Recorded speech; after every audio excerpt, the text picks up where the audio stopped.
அஸ்ஸலாமு அலைக்கும் வரஹ்மத்துல்லாஹி வபரகாத்து. அன்பார்ந்த சகோதரர்களே, 10th 12th ரிசல்ட்ஸ் 10ஆம் வகுப்பு 12ஆம் வகுப்பு தேர்வு முடிவுகள் வெளியாயிருக்கு. பல மாணவர்கள் நல்ல மதிப்பெண்கள் பெற்றிருக்காங்க. பெற்றோர்கள் எல்லாம் பெரும் மகிழ்ச்சியில இருக்காங்க. அதே சமயத்துல ஒரு சில மாணவர்கள் குறைவான மதிப்பெண்கள் பெற்றனால முடங்கி கிடக்குறாங்க. இப்படி இருக்கக்கூடிய ஒரு சூழல்ல முகமது அனீஃப் என்ற சகோதரருக்கு நல்லா வாங்கியிருக்காரு. 547 மார்க் 12ஆம் வகுப்புல 91%. கம்ப்யூட்டர்ல 100, பிசிக்ஸ்ல 95, கெமிஸ்ட்ரியில 88, மேத்ஸ்ல 84, இங்கிலீஷ்ல 97 மதிப்பெண்கள் பெற்ற சகோதரர் தன்னுடைய மேற்படிப்பை படிப்பதற்கு வழி இல்லாமல் ஒரு திணறக்கூடிய சூழல்ல இருக்காரு. ஏன்னு கேட்டீங்கன்னா, அவர் 547 மதிப்பெண்கள் பெற்றிருந்தாலும் கூட அவருக்கு மேற்படிப்பை தொடர்வதற்காக என்ஜினியரிங் என்ட்ரன்ஸ் ஆகட்டும் அல்லது வேற எந்த கல்லூரிகள் ஆகட்டும், அவருக்கு அந்த மார்க் ஷீட்டும் டிசி கிடைச்சாதான் அவர் அப்ளை பண்ண முடியும். ஆனா அந்த ஸ்கூல் அவர் படித்த அந்த பள்ளிக்கூடம் அந்த டிசியையும் மார்க் ஷீட்டையும் கொடுக்க மறுக்கக்கூடிய காரணம் என்னன்னு கேட்டீங்கன்னா, அவருடைய அந்த கடந்த 2 ஆண்டுகளுக்கான கல்வி கட்டணத்தை அவர் செலுத்தவில்லை என்ற காரணத்தை காட்டி அந்த பள்ளிக்கூடம் தன்னுடைய அந்த அவர்களுக்கு கொடுக்க வேண்டிய டிசியையும் மார்க் ஷீட்டை கொடுக்க மறுக்குது.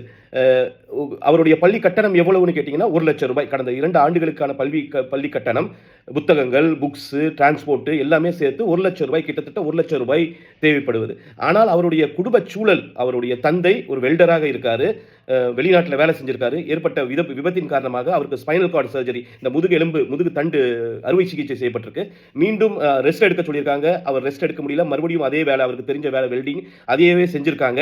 மறுபடியும் அதே இன்ஜுரி, மறுபடியும் அவருக்கு அறுவை சிகிச்சை, மறுபடியும் ஒரு அறுவை சிகிச்சை, 3 முறை ஸ்பைனல் கார்டு சர்ஜரி செய்யப்பட்டு குடும்ப சூழல்னு கேட்டீங்கன்னா ரொம்ப வறுமை, சாப்பாட்டுக்கே ரொம்ப கஷ்டம். பக்கத்தில் அக்கப்பக்கத்தில் இருக்கக்கூடிய மக்கள் கொடுக்கக்கூடிய உதவிகளை வைத்து அவர்களுடைய அன்றாட தேவைகள் அவர்களை பூர்த்தி செய்யக்கூடிய ஒரு நிலைமையில் இருக்கக்கூடிய இந்த குடும்பம், இரட்டை குழந்தைகள். இந்த முகமது அனீஃபோட இன்னொரு சகோதரி, அவர்கள் கவர்மெண்ட் ஸ்கூல்ல படிச்சிருக்காங்க. 390 மதிப்பெண்கள் அவர்களும் பெற்றிருக்காங்க. அவர்களும் அடுத்த கட்ட படிப்புக்கு போக முடியாமல் திணறி கொண்டிருக்கக்கூடிய ஒரு நிலைமையில் அவர்கள் இருக்காங்க. முகமது அனீஃப் 91% மார்க் வாங்கிட்டு தன்னுடைய கல்வி கனவை தொடர முடியாமல் நிர்கதியாக நிற்கிறார். அதே போல அவருடைய சகோதரியும் கல்வியை தொடர முடியாமல் நிற்கிறாங்க. இப்போ சமுதாயமாக, ஒரு தனிநபராக, முஹல்லாக்களாக, பள்ளிக்கூடமாக யோசிக்க வேண்டிய பல தகவல்கள் இருக்கு. முதல் விஷயம், அந்த சகோதரருக்கு உதவ வேண்டிய அவருடைய தாய் நம்மை தொடர்பு கொண்டு உதவியை கேட்டிருக்கார்கள். இந்த உதவி அவர்களுக்காக இன்ஷா அல்லாஹ் நம்மால் இயன்ற உதவி, அவர்களுக்கு இந்த நிலைமையிலிருந்து அவரை மாறுவதற்கான உதவியை செய்யப்படும் என்ற உறுதியை நாம் அவருடைய பெற்றோருக்கு கொடுத்திருக்கிறோம், அவருடைய தாயாருக்கு கொடுத்திருக்கிறோம். இன்ஷா அல்லாஹ் நம்மளுடைய சகோதரர்கள், நம்முடைய நண்பர்கள் இதற்காக உதவி செய்து விடுவார்கள். இது கடந்து போகும் இன்ஷா அல்லாஹ். இதற்கான உதவி விரும்பக்கூடிய சகோதரர்கள் என்னை தொடர்பு கொள்ளுங்க. அந்த யார் பயனாளராக இருக்கிறார்களோ அவருடைய தாயாருடைய ஜிபே நம்பர் கொடுக்கிறோம். இன்னைக்கு இல்ல நாளைக்குள்ள அவருக்கான உதவிகள் தேவை அவர்களுக்கு பூர்த்தி செய்யப்பட்டால் தான் அவர் என்ஜினியரிங் என்ட்ரன்ஸ் ஆகட்டும் எதுக்குனாலும் அப்ளை பண்ண முடியும் அப்படிங்கிற நிலைமையில இருக்காரு. இது ஒரு விஷயம். ஆனால் இது போன்ற ஏராளமான மாணவர்கள், எத்தனை மாணவர்கள் நம்மளுக்கு தெரிஞ்சது ஒண்ணு, ஆனா இந்த நிலையில சூழல்ல எத்தனை ஆயிரக்கணக்கான மாணவர்கள் இருப்பாங்க. அதற்கு உதவக்கூடிய கடமை யாருக்கு இருக்கு, பொறுப்பு யாருக்கு இருக்கு? சமுதாய இயக்கங்களாக, முஹல்லாக்களாக, பள்ளிவாசல்களாக, அந்தந்த பகுதி பள்ளிவாசல்கள், அந்த பகுதியை சார்ந்த குழந்தைகளை, அந்த பகுதியில் பெரிய நூற்றுக்கணக்கான குழந்தைகள் இருக்காது, ஒரு சில குழந்தைகள் இருக்கும். அந்த குழந்தைகளை தேர்ந்தெடுத்து அவர்களுக்கான தேவைகளை பூர்த்தி செய்தால், கனவை நினைவாக்கினால் இந்த சமுதாயம் வலிமை பெறும். கல்வியினால் மட்டும்தான் இந்த சமுதாயம் அதிகாரம் பெறும். எல்லா பிரச்சனைகளுக்கும், இந்தியாவில் நாம் சந்திக்கக்கூடிய அனைத்து பிரச்சனைகளுக்கும் தீர்வாக கல்வி என்று சொல்லக்கூடிய நாம், அந்த கல்வியை இந்த குழந்தைகளுக்கு தர வேண்டிய கல்விக்காக நாம் என்ன செஞ்சிருக்கோம்? ஒவ்வொரு மனிதராக இந்தியாவில் நடக்கக்கூடிய பிரச்சனைகளை பற்றி பேசுகிறோம், அவர்களுக்கு படக்கூடிய கஷ்டங்களை பற்றி பேசுகிறோம், அதிகார வர்க்கத்துடைய அடக்குமுறைகளை பற்றி பேசுகிறோம். இதெல்லாம் பேசக்கூடிய சமுதாய இயக்கங்கள், தனி நபர்கள், ஜமாத்துக்கள், இமாம்கள், முத்தவல்லிக்கள், நாம நம்மளுடைய பகுதியில் இருக்கக்கூடிய மாணவர்களை கண்டறிஞ்சு, ஏழ்மையான மாணவர்களை கண்டறிஞ்சு அவர்களுக்கு உதவி இருக்கோமா அப்படிங்கிற கேள்வியை மட்டும் நான் உங்களுக்கு வைக்கிறேன். அடுத்தது, இந்த பள்ளிக்கூடங்கள் 100% ரிசல்ட்னு சொல்றாங்க, 95% வாங்கினவங்க இத்தனை பேரும் சொல்றாங்க. தன்னுடைய விளம்பரங்களை இவ்வளவு செய்யக்கூடிய பள்ளிகள், ஒரு சில மாணவர்கள் இது போன்ற கஷ்டப்படக்கூடிய மாணவர்கள், இந்த ஸ்கூல் வந்துட்டு பேரை சொல்ல விரும்பல, ஏன்னா இன்னும் அவங்க கூட நம்ம டிஸ்கஷன்ல இருக்கனால அந்த பேரை சொல்ல நம்ம விரும்பல.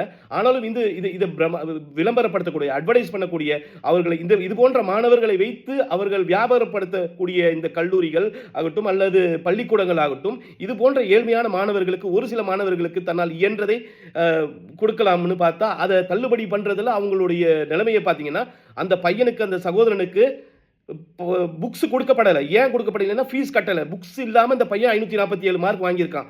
11ஆம் வகுப்புக்கான புத்தகங்கள் இல்லாமல் 11ஆம் வகுப்பு புத்தகங்கள் மட்டும் வைத்துக்கொண்டு தன்னுடைய நண்பர்களை சார்ந்து தன்னுடைய நண்பர்களுடைய புத்தகங்களை படித்து 547 மார்க் வாங்கியிருக்கான். டிரான்ஸ்போர்ட் போக்குவரத்து கட்டணமும் சேர்த்திருக்காங்க. போக்குவரத்து அந்த பஸ்ல போகவே இல்லை, ஸ்கூல் பஸ்ல போகவே இல்லை. ஆனாலும் போக்குவரத்து கட்டணத்தை சேர்த்திருக்கிறாங்க. இன்னும் அவங்க கூட நம்ம டிஸ்கஷன்ல இருக்கனால முழு விவரங்களை நம்ம போட்டு அவங்கள நெருக்கடி கொடுக்கல. ஆனால் இது போன்ற இருக்கக்கூடிய ஸ்கூல்கள் கொஞ்சம் ஒரு சமுதாயம் ஸ்கூல் இன்னைக்கு education has become a very good business. Education கல்விங்கிறது ஒரு நல்ல வியாபாரமான தொழில் ஆயிடுச்சு. ஆனால் அதில் கொஞ்சமாவது மனிதநேயம், இரக்கம் இந்த போன்ற நல்ல மாணவர்களை ஊக்கப்படுத்தினால் அவர்களுடைய வாழ்க்கை வண்ணமயமாகும். அவர்களுடைய வாழ்க்கை எதிர்காலம் மாற்றக்கூடியவர்களாக இந்த ஸ்கூல்கள் இருக்கணும் அப்படிங்கிற ஒரு கோரிக்கையும் வச்சுக்கிறோம். அதுபோல சமுதாய இயக்கங்கள், தனிநபர்கள் எல்லாமே இதற்காக உதவக்கூடியவர்களாக இருக்கணும் அப்படிங்கிற ஒரு கோரிக்கையும் வைக்கிறோம். அதே போல பெற்றோர்களுக்கு ஒரு முக்கியமான ஒரு விஷயத்தை இதில் சொல்லணும்னு நினைக்கிறேன். என்னன்னு பார்த்தீங்கன்னா, இது போன்ற பெரிய பெரிய கல்லூரிகளில் அல்லது ஸ்கூலில் சேர்த்து நம்மளுடைய சக்திக்கு மீறி நம்மளுடைய நிலைமையை தாண்டி அவர்களுக்கு படிக்க வைக்கிறது, நல்ல மதிப்பெண் பெற நல்ல படிக்கக்கூடிய மாணவன் அப்படிங்கிற அடிப்படையில் நம்ம படிக்க வைக்கிறோம். அது மாற்றுக்கருத்து இல்லை. இந்த கேஸில் கூட இந்த தாயார்கிட்ட பேசுகிற போது கூட நான் அவங்க கிட்ட கேட்டேன், ஏமா இந்த ஸ்கூல் இவ்வளோ பெரிய ஸ்கூலில் போட்டீங்க அப்படின்னு கேட்குற போது அவங்களா விருப்பப்பட்டு போடலை. ஆனால் அவர்கள் என்ன செஞ்சிருக்காங்கன்னா, அவங்களுடைய உறவினர்கள் ஒரு உதவி செய்யறதுக்காக ஒப்புக்கொண்டிருக்காங்க. அவர்களுடைய உறவினர்களுடைய பேச்சை கேட்டு அவர்கள் மீது இருந்த நம்பிக்கையின் காரணமாக ஒரு 10,000 ரூபாய் ஃபர்ஸ்ட் இனிஷியலா போயிட்டு 11th ஸ்டாண்டர்ட்ல சேர்க்கிற போது நல்ல ஸ்கூலாச்சு, பையன் படிச்சு நல்லதா வந்துருவான் அப்படிங்கிற ஒரு நல்ல நோக்கத்துல அந்த பெற்றோர்கள் அந்த தாயாரும் ஏற்றுக்கிட்டு போட்டிருக்காங்க. ஆனா அந்த உறவினர்களை தப்பு சொல்ல விரும்பல. ஏன்னா உறவினர்கள் முதல்ல அதை மோட்டிவேஷன் பண்ணியிருக்காங்க, அவங்கள ஊக்கப்படுத்தியிருக்காங்க, அந்த நிலைமைக்கு கொண்டு வந்திருக்காங்க. அதே பெருசு. அந்த பேச்சை கேட்டு செஞ்சிருக்காங்க. ஆனா உறவினர்கள் இந்த பெற்றோர்களாகிய நாம் இது போன்ற பெரிய பெரிய ஸ்கூல்ல போடணும்னு அவசியம் இல்லை. 11th 12th ரொம்ப எவ்வளவு மினிமமான காஸ்ட்ல நம்ம பண்ணிட்டு அவனுக்கு தேவையான டியூஷன்ஸோ இல்ல வேற என்ன எப்படி அவனை மார்க் அதிகமா வாங்க வைக்க முடியும் அப்படின்னு நினைச்சு அந்த மாணவர்களை தயார்படுத்தினால் சிறந்த மாணவர்களாக வருவாங்க. மறுபடியும் ஒரு கோரிக்கையை வைக்கிறோம், இது போன்ற மாணவர்களை கண்டறிய வேண்டிய பொறுப்பு ஒவ்வொருவர் மீதும் இருக்கு. ஒவ்வொரு முஸ்லீம் இயக்கங்களாகட்டும், முஸ்லீம் ஜமாத்துக்களாகட்டும், முஸ்லிம்கள் மட்டுமில்லை, ஒட்டுமொத்த மனித சமுதாயமே ஒரு ஏழ்மையான ஒரு மாணவர் இருக்கான்னா அவனுடைய வாழ்க்கையை மாற்றக்கூடிய கல்வியை கொடுக்க வேண்டிய கட்டாயம் ஒவ்வொரு மனுஷனுக்கும் இருக்கு, ஒவ்வொரு மனிதனுக்கும் இருக்கு என்பதை சொல்லி அல்லாஹ்வுடைய திருமறையுடைய குர்ஆன் கற்றவர்களும் கல்லாதவர்களும் சமமாவர்களா அப்படிங்கிறான். அப்போ கற்பதை ஊக்குவிப்பதற்காக நம்மளால் இயன்ற உதவியை செய்து அவர்களுடைய வாழ்க்கையில் ஒரு பெரும் மாற்றத்தை உண்டாக்கக்கூடிய ஒரு சக்தியாக ஒரு நபராக இருக்க வேண்டும் என்று சொல்லி இந்த உரையை முடித்துக் கொள்கிறோம். இந்த சகோதரருக்காக பிரார்த்தனை செய்யுங்க, உங்களுடைய உதவிகளை அதிகம் செய்ய வேண்டும் என்று கேட்டு முடித்துக் கொள்கிறோம். அஸ்ஸலாமு அலைக்கும் வரஹ்மத்துல்லாஹி வபரகாத்துஹு. அவர்களுடைய கல்வி